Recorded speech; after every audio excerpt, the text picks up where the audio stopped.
नमस्कार, स्वागत है आप सभी का कृषि समाचारों के आज के अंक में। सबसे पहले नजर आज की खास खबर पर। इस साल जलाशयों में उपलब्ध जल पिछले साल के स्तर से है कम। वैश्विक मांग और फसल में देरी से जीरा हो सकता है महंगा। कृषि वैज्ञानिकों ने येलो रस्ट के हमले के खिलाफ किया सतर्क। भारत और अमेरिका के संबंधों को एक नया आयाम देगा अंगूर। और बागवानों के सपनों पर पानी ना फेर दे आम का गुजिया कीट। और अब समाचार विस्तार से। देश के प्रमुख जलाशयों के जलस्तर पर पिछले साल दक्षिण पश्चिम मानसून सीजन में 12% कम बारिश का असर दिखने लगा है। केंद्रीय जल आयोग के आंकड़ों से पता चलता है कि देश के 85 प्रमुख जलाशयों में पानी 1 जनवरी 2015 को 15% कम था। आयोग का अनुमान है कि वर्ष 2015 की शुरुआत में कुल जल भंडारण 89.947 अरब घन मीटर था, जो इन जलाशयों की कुल भंडारण क्षमता का 58% है। इस साल जलाशयों में उपलब्ध जल पिछले साल के इस समय के जल का 85% है, लेकिन पिछले 10 वर्षों के औसत भंडारण के बराबर है। भारतीय मौसम विभाग के मुताबिक वर्ष 2014 में मॉनसून की बारिश 88% रही। जलाशयों में पानी की कमी का आगामी गर्मी सीजन में पेयजल, सिंचाई और विद्युत उत्पादन पर असर पड़ सकता है। मंडियों में कम आपूर्ति और बेहतर मांग की वजह से जीरे की कीमतों में तेजी का दौर जारी है। जीरा उत्पादक प्रमुख राज्य गुजरात और राजस्थान में इस बार कम बुआई होने की खबरें कीमतों को और मजबूत कर रही हैं। पिछले एक महीने में जीरा 25% महंगा हुआ है। वैश्विक मांग तेज होने और फसल देरी से आने की आशंका के चलते जीरा और महंगा होने के आसार हैं। हालांकि बीते सप्ताह में जीरा भारी उतार चढ़ाव के साथ गिरकर बंद हुआ। जानकारों का कहना है कि इस साल जीरा निवेशकों के लिए सबसे मुनाफे वाली जिन्स साबित होगा। बीते साल जीरे में उतार चढ़ाव के बावजूद साल के अंतिम महीने में जोरदार तेजी की वजह से वर्ष 2014 निवेशकों के लिए अच्छा साबित हुआ। कृषि वैज्ञानिकों ने किसानों को गेहूं की फसल पर फंगस यानी येलो रस्ट के हमले के खिलाफ सतर्क किया है, क्योंकि अचानक तापमान बदलने से खासकर गैर अनुशंसित बीजों की गेहूं फसल फंगस से प्रभावित हो सकती है। फसल पर यह बीमारी येलो स्ट्राइप्स के तौर पर प्रचलित है, जिसकी वजह रुक रुक कर होने वाली बारिश से तापमान में गिरावट आना है। येलो रस्ट बीमारी से गेहूं की फसल प्रभावित हुई है और गेहूं की पैदावार को 70% तक नुकसान पहुंचा है। इससे बचने के लिए कुछ किस्मों के बीजों से परहेज किया जाना चाहिए और प्रति एकड़ 200 ml प्रोपिसोनाजोल का छिड़काव उचित समय पर किया जाना चाहिए। कभी कभी सल्फर, जिंक, नाइट्रोजन की घटिया गुणवत्ता भी गेहूं की फसल को प्रभावित करती है। यदि किसान अपनी फसल पर पीले पत्तों को देखें तो उन्हें ऐसे पत्तों को उखाड़ लेना चाहिए और इसकी मिट्टी के नमूने के साथ जांच के लिए विशेषज्ञ के पास जाना चाहिए और फिर विशेषज्ञों की सलाह पर उन्हें फसल पर उचित रूप से छिड़काव करना चाहिए।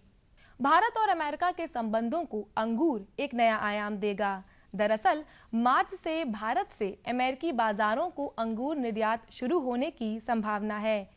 2008 से जब से अमेरिका ने भारत से आम के आयात को मंजूरी दी है, तब से वहां के बाजारों में दूसरे फलों जैसे अंगूर और लीची के निर्यात की मांग जोर पकड़ने लगी थी। अब ऐसा लग रहा है कि अमेरिका भारत से अंगूर के आयात को मंजूरी दे सकता है। इस बारे में वाणिज्य विभाग के अनुसार भारत ने 2007 में अमेरिकी बाजार को अंगूर निर्यात करने की अनुमति मांगी थी। अगर ऐसा हुआ तो भारत से जितनी मात्रा में अंगूर का निर्यात होता है, उनमें 30,000 से 40,000 टन और जुड़ जाएंगे। मांग अधिक होने के कारण आने वाले वर्षों में निर्यात में और तेजी आएगी। इससे हमारे अंगूर किसानों को खासा लाभ मिलेगा। कुछ समय पहले तक उपभोक्ताओं का दम निकालने वाला आलू अब किसानों के लिए मुसीबत बनता जा रहा है। दरअसल मंडियों में आलू के दाम लगातार घटकर इस स्तर पर आ चुके हैं कि किसानों की लागत निकलनी मुश्किल हो गई है। किसानों ने काफी महंगा बीज खरीदकर रबी सत्र के लिए आलू बोया है। इस समय किसानों को 500 से 600 रुपए क्विंटल आलू की कीमत मिल रही है। उत्तर प्रदेश के एक आलू किसान के अनुसार गेहूं बोने के लिए किसानों ने कम भाव पर मजबूरी में आलू बेचा है। मौजूदा भाव के हिसाब से आलू बेचने पर किसानों को लागत निकालना मुश्किल हो रहा है। राष्ट्रीय बागवानी अनुसंधान व विकास प्रतिष्ठान के अनुसार मौजूदा भाव पर आलू बेचना किसानों के लिए लाभकारी नहीं है। रबी सत्र में पैदावार बढ़ने की संभावना के कारण आगे भी आलू की कीमतें निचले स्तर पर रह सकती हैं।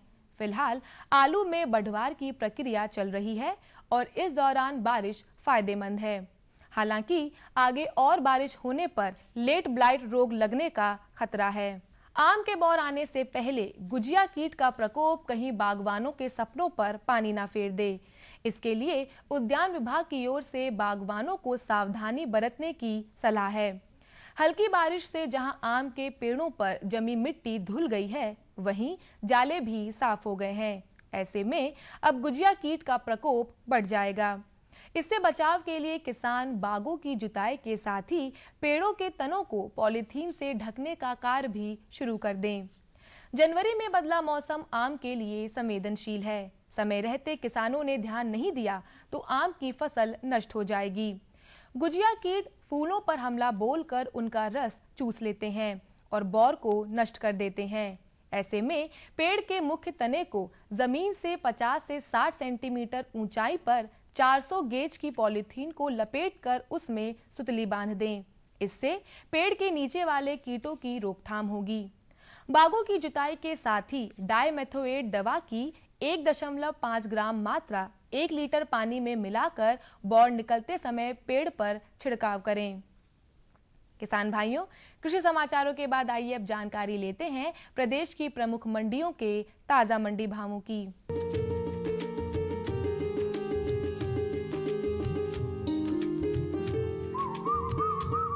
मंडी भावों में आज सबसे पहले बात करते हैं गेहूं के औसत भावों की। मेरठ की मंडी में 1660 रुपए, इलाहाबाद की मंडी में 1590 रुपए, कानपुर की मंडी में 1620 रुपए और लखनऊ की मंडी में 1560 रुपए प्रति क्विंटल रहा।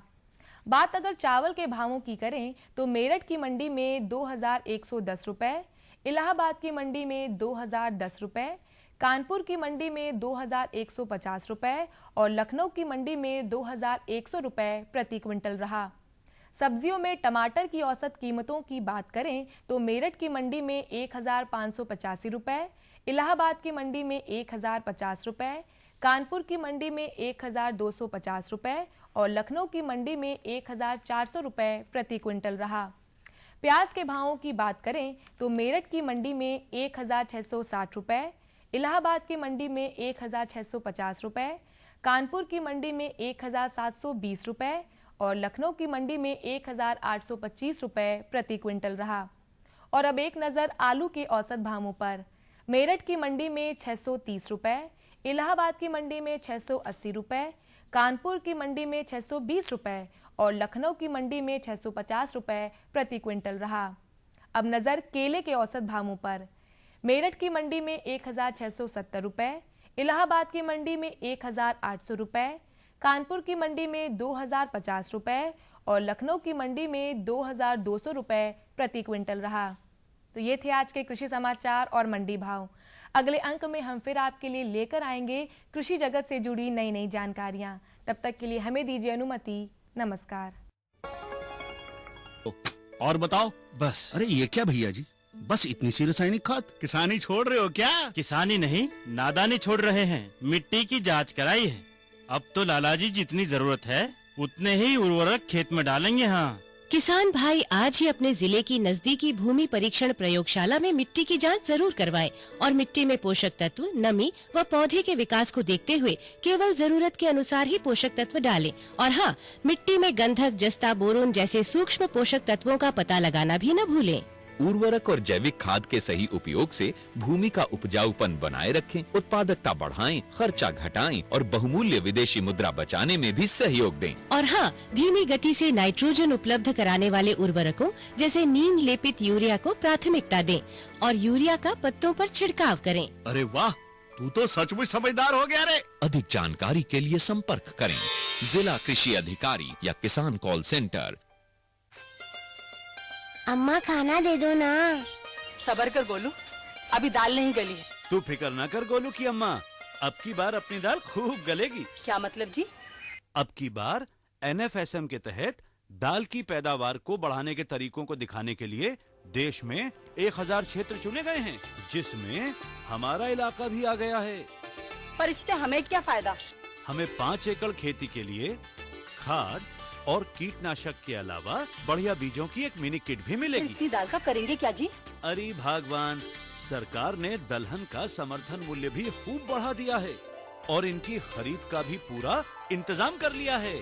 इससे आमदनी बढ़ेगी और फिर हमारा गोलू अच्छे स्कूल में जाकर के कृषि वैज्ञानिक बनेगा। हाँ जी जी जी। किससे बात कर रहे थे इतना हंस हंस कर? किसान कॉल सेंटर में विशेषज्ञ से खेती के बारे में सलाह ले रहा था। सुबह भी रात को भी? किसान कॉल सेंटर सुबह 6 बजे से रात को 10 बजे तक खुलता है। रविवार को भी? साल के 365 दिन खुलता है। पर तुम ये सब क्यों पूछ रही हो? मैं तो कुछ और ही समझी थी। कृषि संबंधित समस्याओं का अपनी भाषा में तुरंत समाधान पाने के लिए पूरे भारत में किसी भी फोन से राष्ट्रीय हेल्पलाइन नंबर 1800-180-1551 पर संपर्क करें। आज तो वसूली करके ही जाऊंगा। घनश्याम, अरे ओ घनश्याम। वो तो स्कूल गए हैं। स्कूल गया है। अरे बहाना तो ढंग का बनाती। हाँ लाला, मैं स्कूल ही गया था, फार्म स्कूल, जहाँ किसानों को सिखाई जाती है खेतों में पैदावार बढ़ाने की हर बात, जैसे मिट्टी के हिसाब से सही खाद, बढ़िया बीज और जरूरत के मुताबिक कीटनाशक, ताकि कम लागत में अधिक मुनाफा। ये पकड़ लाला, तेरा हिसाब साफ।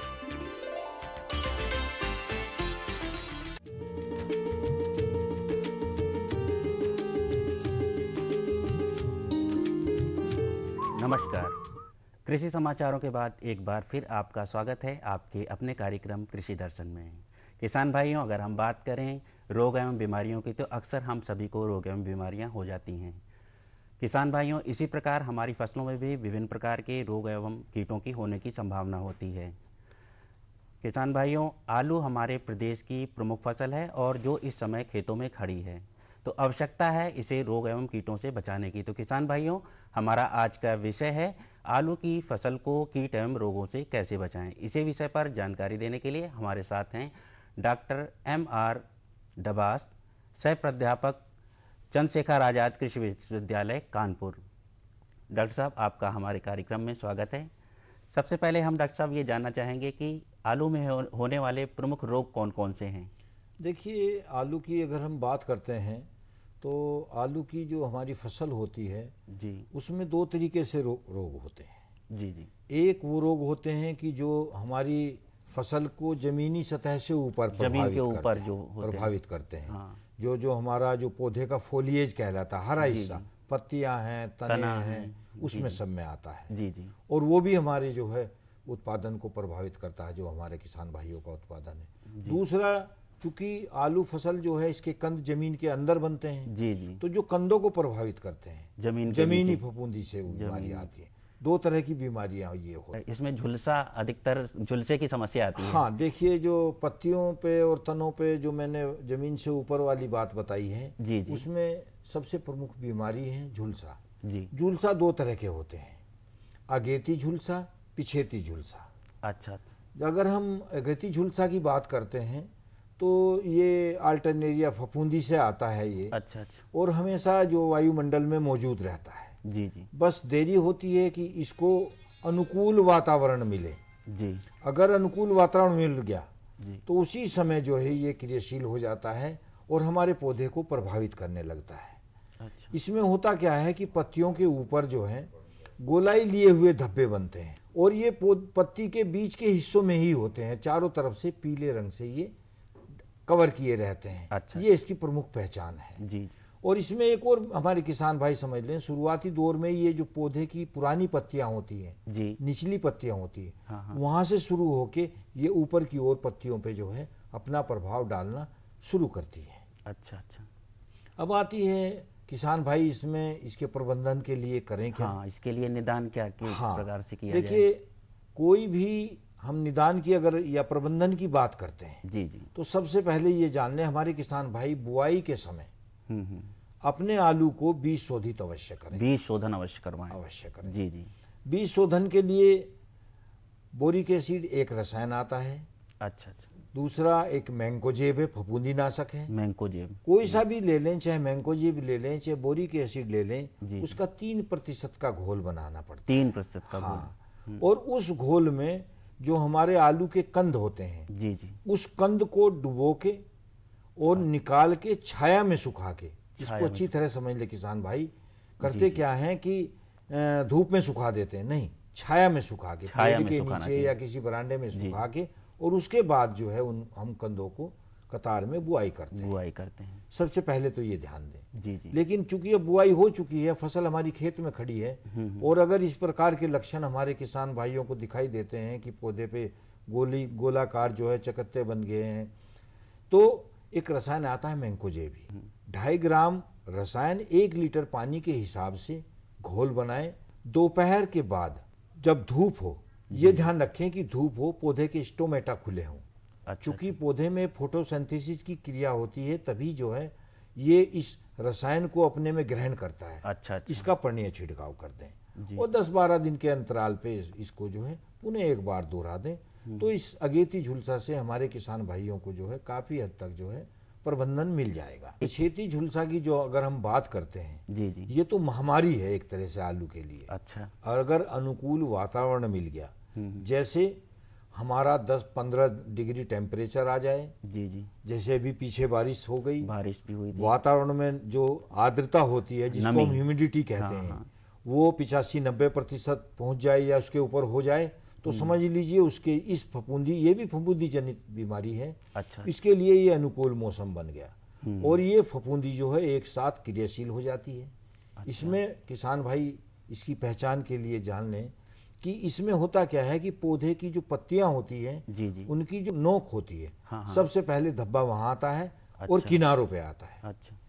अगेती झुलसा से बिल्कुल अलग तरह के इसमें जो है लक्षण आते हैं। अच्छा। इसके जो धब्बा है वो पत्ती की किनारे पे आएगा और नोक पे आएगा। अच्छा। और बहुत तेजी से फैलता है, महामारी की तरह फैलता है। अच्छा। अगर ऐसे लक्षण हमारे किसान भाई अपने खेत में देख लें, जो कि अब इस फफूंदी जिस फाइटोप्थोरा से जो ये बीमारी आती है, हाँ, उसके लिए अनुकूल मौसम आजकल बना हुआ है। अच्छा अच्छा। तो तुरंत सावधान हो जाएं जी। और बहुत अच्छा एक रसायन आता है मेटालेक्सिल।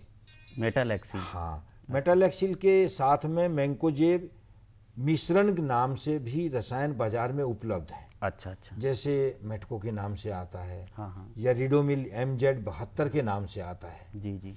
इसको 2.5 ग्राम मात्रा 1 लीटर पानी में मिलाएं, इस हिसाब से अपना घोल तैयार करें। अच्छा। जो भी घोल बनाए 2.5 ग्राम फफूंदीनाशक 1 लीटर पानी के हिसाब से घोल बनाएं, और वही दोपहर के बाद जो है अपने खेत में जो है इसका पर्णीय छिड़काव कर दें। अच्छा अच्छा। और इस छिड़काव को 10-12 दिन के अंतराल पे पुनः जो है दोहरा दें। अच्छा। यहाँ ये हमारे किसान भाई ध्यान रखें कि बहुत उतावले हो जाते हैं। अच्छा। जल्दी जल्दी इसका छिड़काव कर देते हैं या रसायन की मात्रा बढ़ा देते हैं। ऐसा न, कदापि ऐसा ना करें।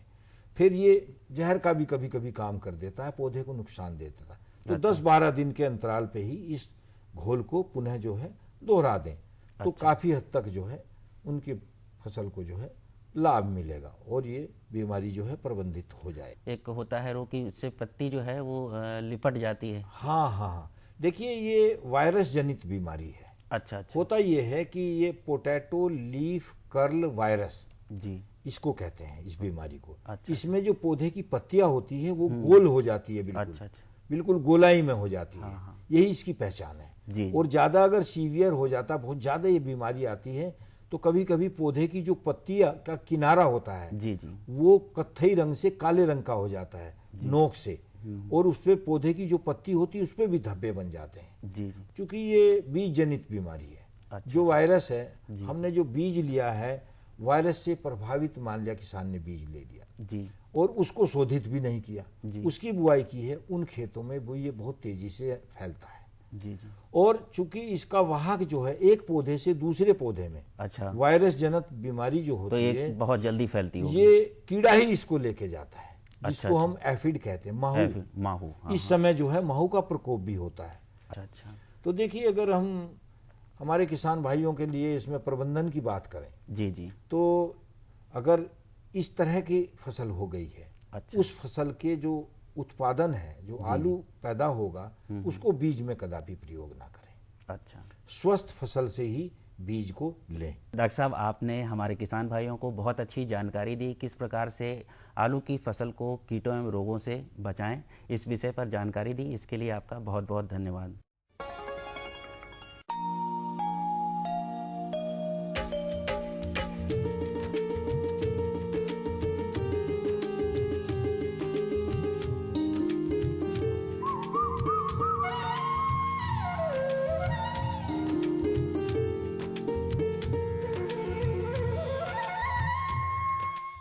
नमस्कार। खेती की जानकारी के बाद प्रस्तुत हैं मौसम समाचार। पिछले दिनों प्रदेश का अधिकतम तापमान 19 से 21 डिग्री सेल्सियस और न्यूनतम तापमान 8 से 11 डिग्री सेल्सियस के बीच दर्ज किया गया। सोमवार को प्रदेश के ज्यादातर क्षेत्रों में धूप निकलने के साथ पारे में वृद्धि हुई, जिससे मौसम में कुछ सुधार देखने को मिला।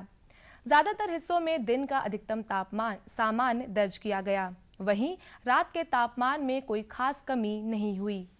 इस बीच लगभग प्रदेश के सभी हिस्सों में 13 किलोमीटर प्रति घंटे की गति से हवाएं भी चलती रहीं। सुबह के समय प्रदेश के लगभग सभी हिस्सों में कोहरा छाया रहा। मौसम विभाग के पूर्वानुमान के अनुसार आने वाले 1-2 दिनों में तापमान में कोई खास वृद्धि नहीं होगी। अधिकतम तापमान 20 से 21 डिग्री सेल्सियस और न्यूनतम तापमान 9 से 10 डिग्री सेल्सियस के बीच रहने की संभावना है। अनुमान के अनुसार प्रदेश के सभी अंचलों में 11 से 14 किलोमीटर प्रति घंटे की औसत गति से हवाएं चलती रहेंगी।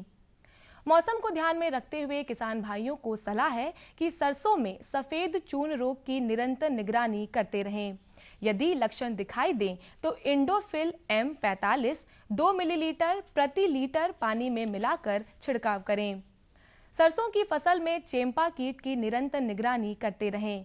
प्रारंभिक अवस्था में प्रभावित भाग को काट कर नष्ट कर दें।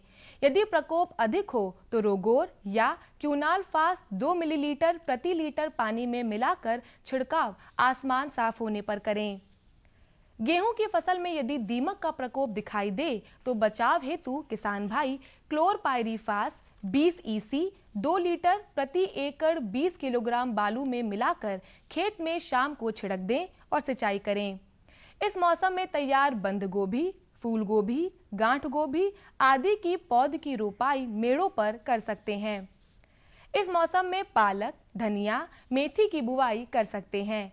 पत्तों की बढ़वार के लिए 20 किलोग्राम यूरिया प्रति एकड़ की दर से छिड़काव कर सकते हैं। तो किसान भाइयों, ये थे मौसम समाचार। कुछ और नई जानकारियों के साथ अगले अंक में फिर उपस्थित होंगे। तब तक के लिए हमें दीजिए अनुमति। नमस्कार।